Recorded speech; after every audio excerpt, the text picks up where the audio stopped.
આખા થરાદની અંદર ગલીએ ગલીએ ચોકે ચોકે એના કેમેરા ગોઠવીને વેબ કેમેરા કરીને એનું કનેક્ટિવિટી પોલીસ સ્ટેશનમાં આપવાનો નિર્ણય કરી લીધો છે કે આખા થરાદની અંદર કોઈ પણ વ્યક્તિ હોય તો નિર્ભય થાય, ગુનેગાર હોય તો એને ભય લાગે કે હું કંઈ પણ કોઈને બોલીશ કે કોઈના ઉપર હાથ ઉપાડીશ તો તરત કેમેરામાં આવી જશે અને એ જ એનો એવિડન્સ થશે. એટલે નિર્ભયતાપૂર્વક પ્રજા કઈ રીતે જીવી શકે અને 1-2 વર્ષ માટે નહીં, લાંબા સમય સુધી પ્રજા હિંમતપૂર્વક જીવી શકે, સ્વમાનપૂર્વક જીવી શકે, સલામત રીતે જીવી શકે એવી વ્યવસ્થા આપણા થરાદમાં કરી છે. અને આ કામ નવરાત્રી પહેલા આ આખો પ્રોજેક્ટ પૂરો કરી દઈશું. તમને લાગતું હશે કે કામ શું એમ, ધારાસભ્ય એટલે શું ખાલી ગાળાગાળી કરી ધાક કરી? નહીં, એવું નહીં. હું નિર્ણય એવા કરું, હું ટેકનોલોજીનો ઉપયોગ એવો કરાવું કે પ્રજા નિર્ભયતાથી આગળ વધી શકે. બહારના લોકોને હું પૂછ્યું ઘણા બધાને કે તમે કેમ રોકાણ નથી કરતા. મેં જૈનોને કેટલાકને વાત કરી કે તમે આ થરાદ તો આવું ધબકતું શહેર થઈ શકે એમ છે, અહીંયા આગળ તમે 1000-2000 કરોડ રૂપિયા રોકો તો અહીંયા ઊંઘે એમ છે, તમે કેમ નથી કરતા? બીજું બધું બરાબર, પણ સાહેબ થરાદ આમ કરીને અમે રોકાણ પછી કંઈ ડખાન પેલું નહીં તો નહીં, એની અંદર નિર્ભયતાથી તમને વાતાવરણ મળી રહે વ્યવસ્થા કરાવશું.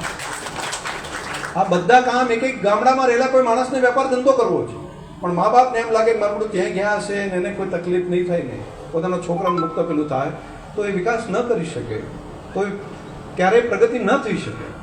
એની વ્યવસ્થા આપણે ઊભી કરવી પડે, તો એના આધારે લીધી છે. એક લટકતા પેલા વાયરો હતા ને કેટલાય વર્ષોથી આપણે જોઈએ જ બધા કે શહેરમાં ગયા હોય ને બીક લાગે કે વાયર લટકતા છે ને નથી કોકના ઉપર પડ્યો છે, છોકરો ગયો હશે, મારું કુટુંબ શહેરમાં શું થશે? આખા અંડરગ્રાઉન્ડ લાઇન કરવાની વ્યવસ્થા કરવાઈ. એનો પ્રોજેક્ટ અહીંયા આગળ અને બીજા પણ જિલ્લાના જે સેન્ટરો છે એને પણ 3 જેટલા શહેરોને બીજે લીધા આપણે. આ બદલાવ છે, થરાદથી શરૂઆત આપણે કરી છે. તો રાજ્યની અંદર એક મોડલ તરીકે આપણે શું ઊભું કરી શકાય? આ તો મેં કેટલાક ઉદાહરણો આપ્યા. આપણે ત્યાં પણ તમે આવું કેવા સપના વિચારો છો કે હવે રોડ તો થાય પણ રોડ પહોળો થાય, રોડ તો થાય પણ એવું સર્કલ બને, પછી આજુબાજુના રસ્તાઓ એક ગામથી બીજે ગામ જોડતા હોય તો એની જે બજેટ ઓછું હોય છે, એની ગ્રાન્ટો બહુ આખા વર્ષમાં 3-4-5 રસ્તા મળતા હોય છે.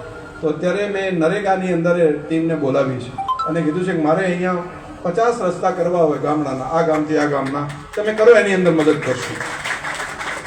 તો એમાં માટી કામ થઈ જાય, ડામર કામ થઈ જાય, અરે ભાઈ એનો મેટલ કામ થઈ જાય અને ઉપર આરસીસી પણ થઈ શકે. અને આરસીસીનો રોડ જો વ્યવસ્થિત મજબૂતાઈપૂર્વકનો એક વખત થાય તો વર્ષો સુધી તૂટે નહીં.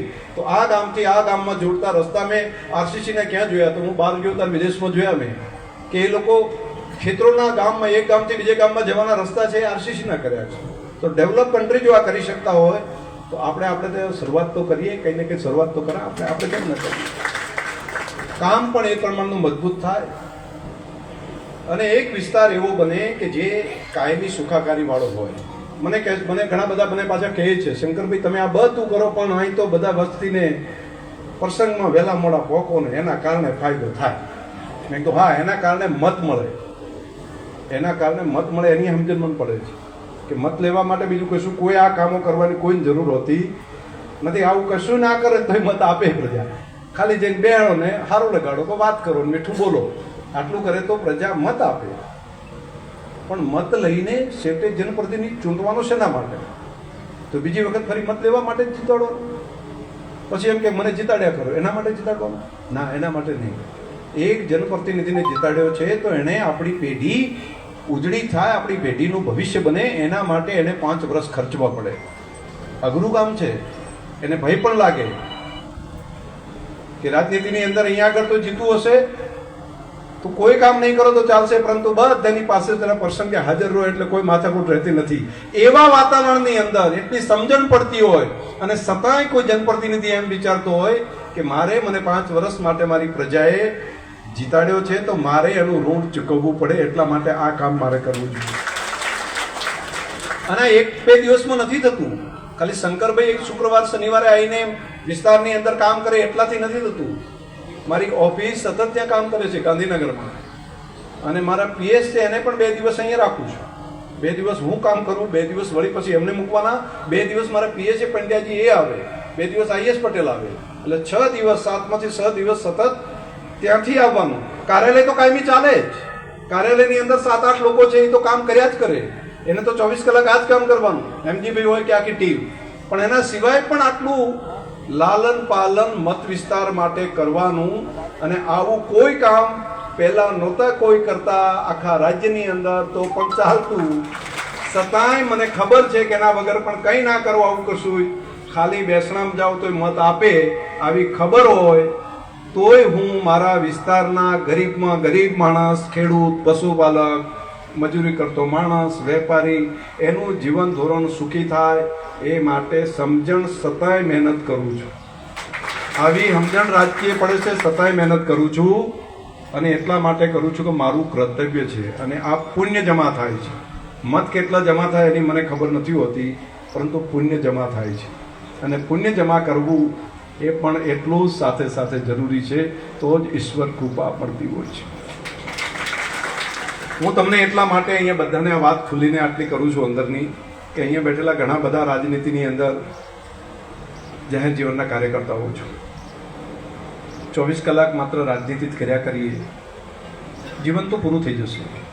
આપણે તો સૃષ્ટિની અંદર થોડા સમય માટે આવ્યા છે. પાણીના પરપોટા જેવું છે.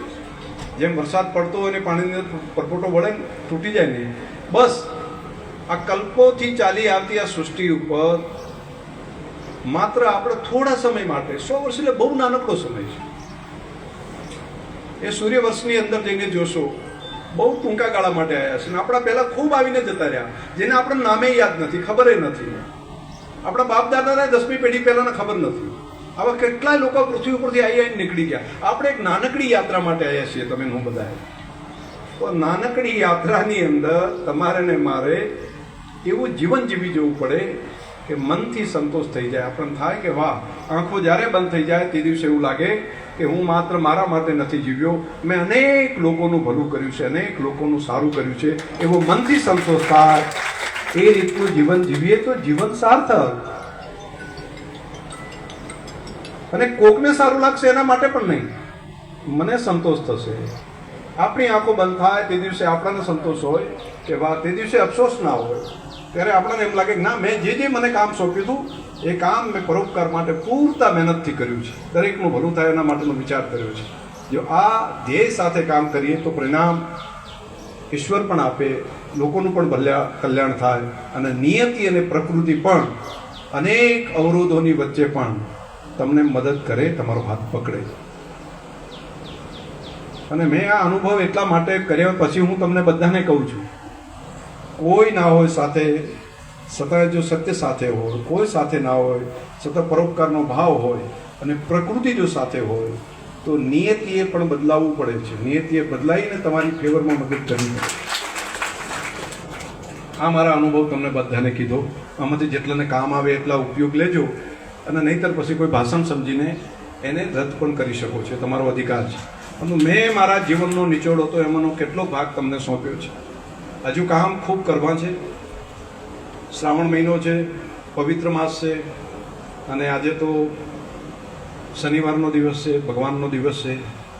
આપણે ભગવાનને જેમ માનતા હોઈએ છીએ તો ભગવાનને પ્રાર્થના કરીએ તો ભગવાન નહીં સમજતો હોય, ખાલી પગે લાગવાથી માની જાય. આપણા બાપા હોય, બાપાને બાપા બાપા બાપા બાપા કર્યા કરીએ, અને બાપાને પાણીનો લોટો પણ ના પાઈએ તો શું થાય? બાપાને બાપા તમે હારા હો, બાપા તમે જોરદાર, બાપા બાપા બાપા આખો દાડો માળા ફેર ફેર કરો બાપાને, અને બાપા તરસ્યા બેઠા રહે, પાણી ના પાઈએ તો શું થાય? શું કે બાપા એમ કે તું મારું નામ લે, એમ કે ખાલી કે એમ કે મારું કામ કર. બાપા એમ કેમ કે મને બાપા બીમાર હોય, બાપાને પાણી જોતું હોય, બાપાને જમવાનું હોય તો બાપાને પાણી આપવું પડે, જમવાનું આપવું પડે ને, કે ખાલી બેઠા બેઠા બાપા બાપા બાપા બાપા કરીએ બાપા રાજી થાય? આ સીધી વાત છે. શું થાય? તમે કોણ બધા? એને ખવડાવવું પડે, પીવડાવવું પડે, કરવું પડે કે નહીં? એની સેવા તો કરવી પડે ને. તો એની સેવા શું? હું આખો દાડો કહું ગોવાભાઈ જબર, ગોવાભાઈ જોરદાર, ગોવાભાઈ બહુ સારું. અરે ભાઈ બરાબર છે, પણ શું? તો ભગવાન અને પ્રકૃતિ રાજી ક્યારે થાય? તમે એના માટે ખાલી વાત કરો, ભગવાનનું ખાલી નામ સ્મરણ કરો. હા, નામ સ્મરણ પણ ભક્તિ છે, પરંતુ નામ સ્મરણની સાથે સાથે તમે એની પ્રકૃતિનું સંવર્ધન કરવું પડે. આ ધરતી ઉપર વૃક્ષ વાવવાનું કામ કરો તો ભગવાનનું કામ છે, પ્રકૃતિનું કામ છે, ઈશ્વરનું કામ છે. આ એની સેવા કરી કહેવાય. ખાલી નામ સ્મરણ કરીને આપણે પૂરું કરીએ એવું નહીં. નામ સ્મરણની સાથે સાથે મંત્ર ઉચ્ચારણની સાથે સાથે તમારે એક કામ આ પણ કરવું પડે પ્રકૃતિ માટેનું. શ્રાવણ મહિનો છે, ચોમાસું છે, ધરતીને એક ઝાડ આપો, એને ધાવીને મોટું થઈ જશે. ઉછેરવું પડે આપણા ખેતરના સેડે. હવે તો મીઠું પાણી પણ આવ્યું છે અને જ્યાં જ્યાં નથી પહોંચ્યું ત્યાં પણ પહોંચાડી દેશું. ત્યાં પણ બધી જગ્યાએ કરશું. પરંતુ જ્યાં જ્યાં મીઠું પાણી પહોંચે છે ત્યાં ચંદનના ઝાડ તો શેડા ઉપર વાવો, હરિયાળો પણ લાગશે. કેટલાક ફળ ઝાડ પણ વાવો જેથી કરીને પંખીઓ પ્રાણીઓ બધા એનો લાભ લઈ શકે, મનુષ્યને પણ ફાયદો થઈ શકાય. આ હું વાત તમને કરું છું, તમને લાગે કે શંકરભાઈ તમે આ ઝાડની વાતો કરો છો, શું મને ગમે છે એટલા માટે માત્ર નહીં, આ કરવા જેવું કામ છે. પ્રકૃતિને ગમશે. પ્રકૃતિનું સ્વરૂપ માં જગદંબાનું સ્વરૂપ. માં જગદંબાને બધા શું કહે છે? માં જગદંબા શિવ શક્તિ. પુરુષ અને પ્રકૃતિનું સ્વરૂપ છે, શિવ અને શક્તિનું સ્વરૂપ છે. તો બાકી મૂર્તિઓ જે બનાવી છે તો જે જેની શ્રદ્ધા હોય એ પ્રમાણે બની છે. પરંતુ સાચું સ્વરૂપ જે છે એ તો આ છે, પ્રકૃતિનું સ્વરૂપ. એમાં ધરતી છે, એ પંચમહાભૂતો છે, એ અગ્નિ છે, પૃથ્વી છે, વાયુ છે, જળ છે. તો એમાંનું જે તત્વ છે, જે ખાસ પૃથ્વી તત્વ, એ પૃથ્વી તત્વને મદદ કરવાનું કામ, સંવર્ધન કરવાનું કામ, પૂજા કરવાનું કામ, મોટું કરવાનું કામ એ આપણે વૃક્ષ થકી કરી શકીએ. તો પ્રકૃતિ કેટલી રાજી થાય અને માં જગદંબા રાજી થાય, માં પ્રકૃતિ રાજી થાય, મહાદેવનું શિવ તત્વ રાજી થાય તો જીવન પણ સાર્થક થાય. અને આ મોટી મોટી વાતો જે કરીએ એના કરતાં નાની નાની વાત, આપણા ખેતરના શેઢે આપણે ઝાડકું વાવો, પુણ્ય મળશે, આપણને સંતોષ થશે. એનું સંવર્ધન કરો, પુણ્ય મળશે, કુદરત રાજી થશે, આપણા સંતાનો માટે રાજી થશે, આપણને આશીર્વાદ આપશે. આ કામ કરવા જેવું છે. મારી તમને બધાને વિનંતી છે, આ કામમાં તમે બધા જોડાઓ.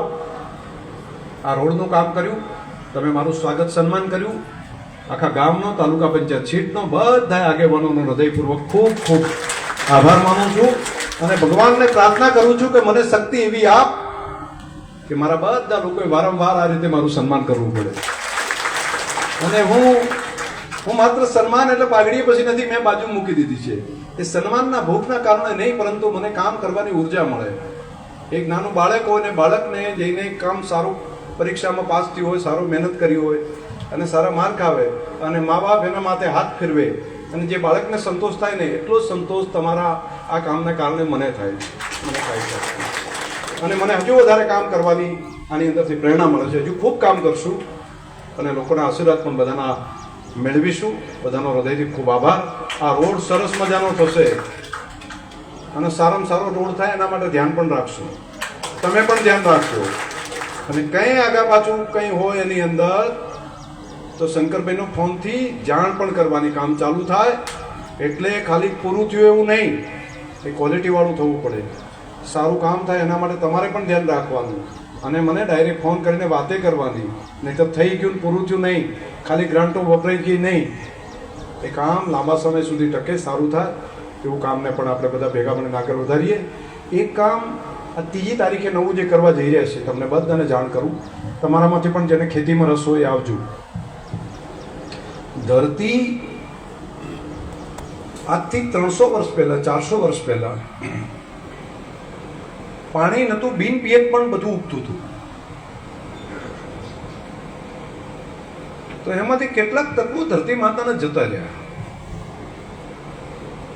અને ધીમે ધીમે 5-10% ઘટ્યું એવું નહીં, 95, 98% ધરતી મૃત્યુ પામી, માટી મૃત્યુ પામી, ધરતીની માટી મૃત્યુ પામી. એના જે જૈવિક તત્વો હતા એ બધા નાશ પામી નાખ્યા. એના 3 કારણો છે મુખ્ય. એક, ખુલ્લામાં ખેડી અને તપવા દીધી, એક કારણ સૌથી મોટું આ, જેના કારણે જૈવિક તત્વો નાશ પામ્યા અને ખેડૂતોને એવું લાગ્યું તપવાથી વધારે આવક મળે છે, ખેડી ઉનાળા તપાડવાથી ખેતીમાં વધારે આવક મળે. આવી કેટલાક ખેતીવાડીવાળાએ વાત કરી અને આપણે અનુભવથી, હા, આના બીજા વર્ષે મળે પણ ખરી, પરંતુ એના પોષક તત્વો નાશ પામ્યા. પણ 5મા વર્ષથી બધું એનું નાશ પામવાની શરૂઆત થાય. બીજું, કેટલાક જૈવિક તત્વો જે હતા નાશ પામવાનું કામ ખાતરે કર્યું, ખાતર જરૂરિયાત કરતાં વધારે નાખ્યું. અને ત્રીજું, જંતુનાશક દવાઓ નાખી. આ 3ના કારણે એક સોયકાની અંદર આપણે ધરતી માતાને હજારો વર્ષથી હતી, એમાંથી લગભગ 100%માંથી 2% રાખી છે જીવતી, બાકી નાશ પામી દીધી. હવે એને ફરી પુનઃજીવિત કરી શકાય? તો હું જે દેશોમાં અલગ અલગ ગયો, હું જાપાનમાં ગયો, બાકી દેશોમાં ગયો, તેના સાયન્ટિસ્ટોને મળ્યો. એક મેસે યુનિવર્સિટી કરીને વર્લ્ડમાં ખૂબ સારી એગ્રીકલ્ચર અને પશુપાલન યુનિવર્સિટી છે. યુનિવર્સિટીમાં હું જાતે ગયો, વર્લ્ડની ખૂબ મોટી યુનિવર્સિટી છે. એના સાયન્ટિસ્ટોનો વર્લ્ડની અંદર દબદબો છે. એને મળ્યો, કલાકો બેઠો. એ પછી મને ધ્યાનમાં આવ્યું કે આ ધરતીને ફરી પાછી હતી એવી કરી શકાય. એક સદગુરુ આવ્યા હતા અહીંયા, એમની સાથે વાત, એમણે મિટ્ટી બચાવવાનું આખું અભિયાન કર્યું. એમને મળ્યો, એમના વિચારો જાણ્યા, એમના સાયન્ટિસ્ટો વૈજ્ઞાનિકોને મળ્યો. એ બધાનું તારણે આવ્યું કે હા, આ માટીને ફરી પાછી 200 વર્ષ પહેલાં હતી, 300 વર્ષ પહેલાં હતી એવી પુનઃજીવિત કરી શકાય. આપણા હાથમાં છે, આપણે કરી શકીએ. પરંતુ એક એનું નોલેજ નથી, અને બીજી એની અવેલેબિલિટી નથી, અને ત્રીજું ખેડૂતોનો મત બન્યો નથી કે આપણે કરવું છે આવું. તો પહેલી પ્રાથમિકતા એની લેબ દ્વારા કરવી, કે પહેલી તો ચકાસણી તો કરવી પડે શું ખૂટી ગયું છે, શું જતું રહ્યું છે. તો એની લેબ 3જી તારીખે ભારતની પહેલી એવી લેબ હશે કે એક ચપટી માટી અંદરથી મૂકો અને આખો રિપોર્ટ આપશે કે તમારા ધરતીમાં આટલું આટલું આ વસ્તુ છે. ગુજરાતીમાં આપશે રિપોર્ટ, અને ગુજરાતીની અંદર એના ખેતીનો રિપોર્ટ આપીને કહે છે કે તમારા જમીનમાં આટલું આટલું વસ્તુ નાશ પામ્યું છે, આટલું આટલું આવું છે, અને હવે તમારે ફરી જીવિત કરવું હોય તો આટલી આટલી વસ્તુ અંદર નાખવી પડે. તો એને હાવ આપણે રાસાયણિક ખાતરો બંધ કરીને નથી કરવા, નહીંતર ખેતી પાછી બંધ થઈ જાય. તો કેટલાક રાસાયણિક ખાતરો પણ એની મર્યાદા શું હોય? દાખલા તરીકે ખૂટી ગયો હોય પોટાશ અને નાખીએ નાઇટ્રોજન, તો નાઇટ્રોજન ભરપૂર પડ્યું હોય તો યુરિયા ઠોક્યા કરીએ. તો એ એને ખબર જ નથી, એટલે એને તો જે ખેડૂત પેલા આપે છે, જે દુકાનવાળા, એ એની અંદર નાખે છે. તો એને તાંબુ ખૂટી ગયું હોય, તાંબાની પણ જરૂર હોય, ઝીંકની પણ જરૂર હોય છે, અને આપણે નાખી દઈએ ડીએપી લાઈને, તો એનાથી કોઈ ફોસ્ફરસ લાઈન નાખી દઈએ, તો એ એનું કારણ શું? ખેડૂતને એની ધ્યાન નથી.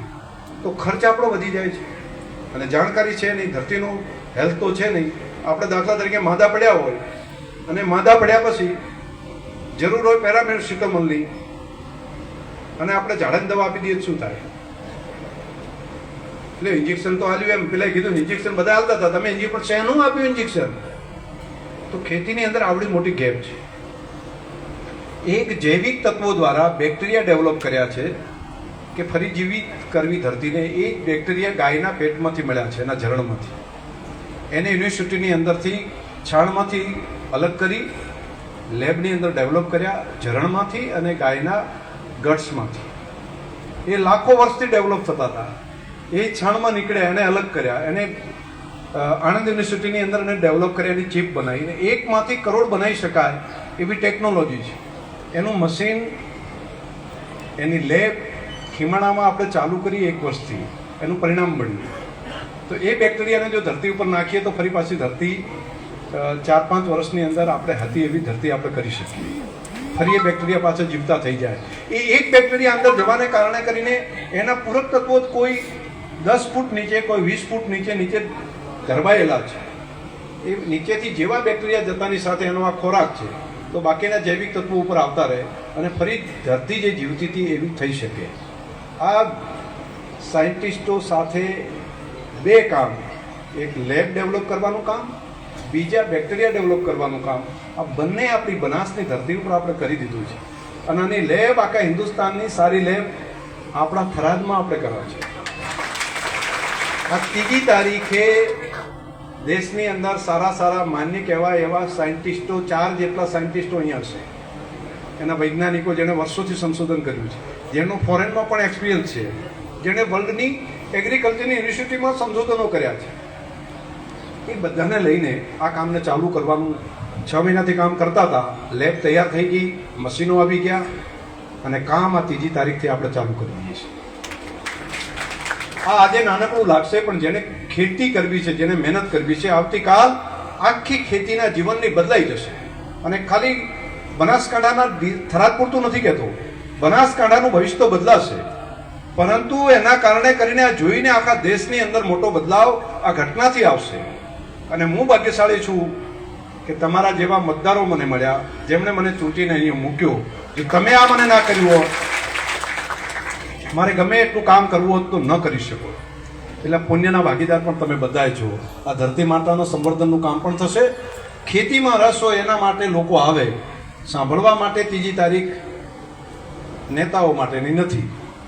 જેને ખેતી કરવી છે, જેને શીખવું છે, જેને જાણવું છે, જેને સારું કામ કરવું છે, જેને એગ્રીકલ્ચરની અંદર ને વિજ્ઞાનમાં રસ છે, એવા લોકો 3જી તારીખે ત્યાં આગળ આવે. 1001 જેટલા લોકોને બોલાવવાનું કીધું છે. રસ હોય એવા લોકો, ખાલી સાંભળીને જબર સારું કર્યું એવું માટે નહીં, કંઈક પ્રયોગ કરવા છે, કંઈક આગળ વધવું છે. તો એ દિવસે 3જી તારીખે આપણા થરાદની અંદર જ આવો એક કાર્યક્રમ રાખ્યો છે. કાર્યકર્તા આગેવાનોને હવે કહું છું બધાને, કાર્ડે નથી છપાયો લાંબા અને કોઈ નેતાઓ પણ બોલાયા નથી જાજા. એ સાયન્ટિસ્ટો આવશે, અમારું ડેરીમાંથી બોર્ડ હશે અને ઈશા ફાઉન્ડેશન દ્વારા વ્યવસ્થા આ કરવામાં આવી રહી છે સદગુરુ સાથે. દૂધ શીત કેન્દ્રની અંદર એ ત્યાં બંધ થયું ને એટલે આ કામ આપણે ચાલુ કરી દીધું છે. એટલે એકે દાડે બળ્યું ના રહે ને, ખેતી માટેનું બહુ મોટું કામ આ ચાલુ થશે. તો બસ આટલી જાણકારી તમને બધાને આપવાની હતી, એ આપી. બસ દર વખતે કંઈક મળીશ ત્યારે કંઈક મારા અંદર હશે એ તમને માહિતી આપીશ. એમાંથી યોગ્ય લાગે એટલો ઉપયોગ કરવાનો, ન લાગે એટલો મૂકી દેવાનું. પણ કંઈક કોકને જો ક્લિક થઈ જાય, કોકનું જીવન બદલાય, મને સંતોષ થશે.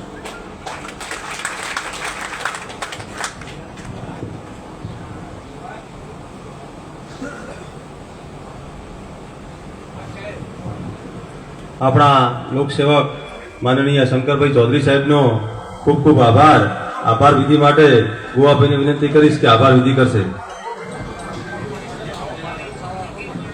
હું આ સભા પત્યા પછી પણ અડધો કલાક અહીં બેઠો છું. કોઈને રામ રામ કરવા હોય, મળવું હોય તો મળી શકાય. ખાનગી વાળું ના રાખતા, જાહેરમાં હોય એટલું મને કહેજો.